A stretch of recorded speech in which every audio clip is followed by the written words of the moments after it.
Scripture tells us that Christ experienced everything that we would experience as a human, was tempted in every way. Why do you suppose that Scripture does not give us an example of how he overcame and resisted sexual temptation? Yeah, I think you have to look at it this way. Christ was tempted in every way that we are tempted. That's what it says. In all points, tempted like as we are.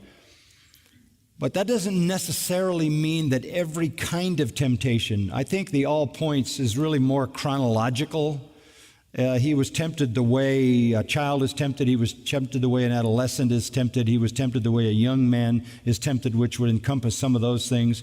He was certainly exposed to that. In fact, in his life, there were many times when he was spending time with the worst of people, with the people who were the dark side of society. And that is why the Pharisees accused him of being with drunks and sinners, meaning prostitutes and thieves and lowlifes and all of that. So he would not have been completely impervious to that kind of life and those kinds of people. But what you have to understand about Christ that's so different from us is that at some point when we are tempted, we experience the process of temptation. I don't believe he ever experienced the process of temptation. I think the door was literally barred and shut. I think the temptation came, but it never even had a foothold. So there's no discussion of some kind of internal battle going on with him on any level of temptation. The only time we see him agonizing in a temptation is in the garden. And that is the only real agony in a struggle.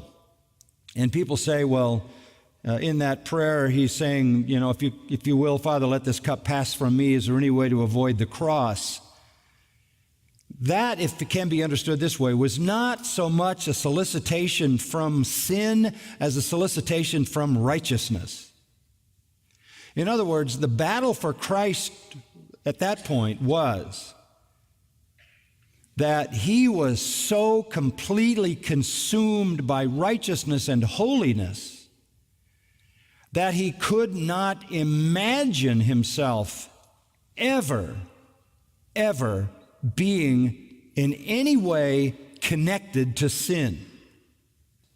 And here he was about to be literally the sin bearer. He did not become a sinner, but he bore the fury of God over sin. So I think when you see a battle in his life, that's the only biblical battle you see, and it's not a battle fighting against sin. It's a battle fighting for righteousness, because there was no way that he could even conceive of having a connection to sin. So in his life, when it says he was in all points tempted, it means it came at him, but it never found any foothold in him at all. And the only time there was a battle, just to sum it up, he was clinging totally and completely to holiness and virtue and righteousness, and couldn't imagine anything other than that. Okay? Thank you. Good question.